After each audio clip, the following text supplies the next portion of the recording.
parti politique Les Engagés pour le développement aidé vous réunit en vue d'inaugurer la salle de conférence qui porte le nom du père fondateur de la nation, l'empereur Jean-Jacques Dessalines, et de lui dédier toute une journée d'activités commémoratives. L'inauguration de cette salle de conférence signifie pour le parti aidé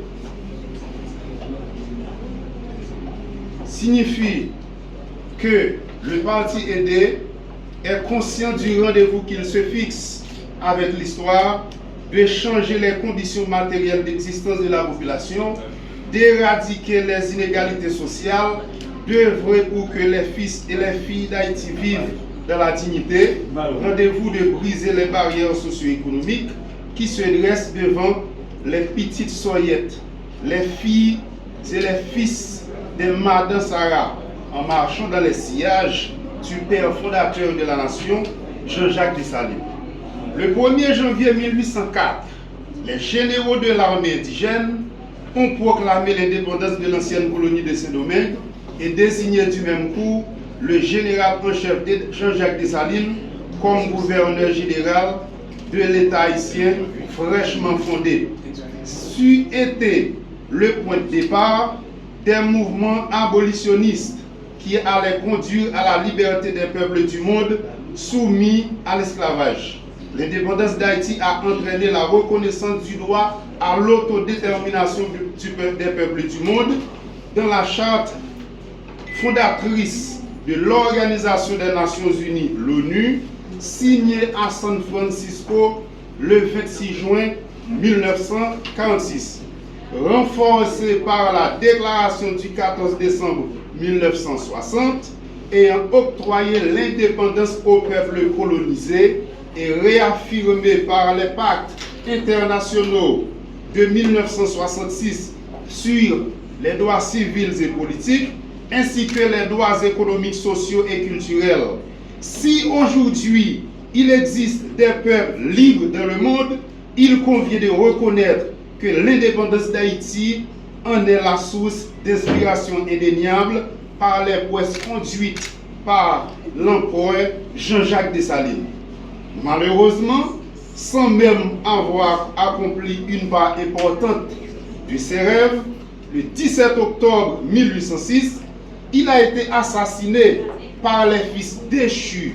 dégénérés de la jeune nation qui se sont laissés piquer par le venin de la trahison après avoir pris des mesures conformes à sa politique de justice sociale.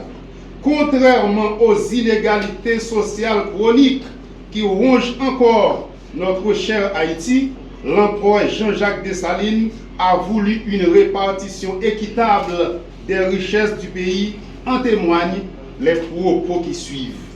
Quand nous avons combattu les Français, personne n'avait réclamé l'héritage de son père. Maintenant que nous sommes devenus libres, on veut s'approprier les biens vacants. Et les Noirs, dont les pères sont en Afrique, n'auront donc-ils rien? Cette inauguration est une occasion spéciale pour le parti politique aidé de rendre vivante la mémoire du père fondateur de la nation et redonner l'espoir aux fils et filles du pays, aux laissés pour compte, à ceux-là qui souffrent de désenchantement, d'humiliation des xénophobes, et de redonner l'espoir à ceux-là qui sont forcés d'émigrer dans des pays contre leur gré, à l'instar des animaux contraints de fuir leur habitat naturel devenu désert. La misère du peuple, l'insécurité grandissante, la dépendance économique sont entre autres des phénomènes qui s'installent dans la durée, et c'est à raison de se demander si notre devise liberté, égalité, fraternité, notre légende l'union faire la force tiennent les promesses de leurs appellations. Le parti politique aidé profite de cet hommage mérité pour réaffirmer une fois de plus au peuple haïtien son engagement ferme et inébranlable de construire avec les jeunes, les enseignants, les paysans, les étudiants, les femmes, les universitaires et toutes autres catégories professionnelles, une Haïti à la dimension de sa glorieuse histoire. Aidez-nous. Nous aider.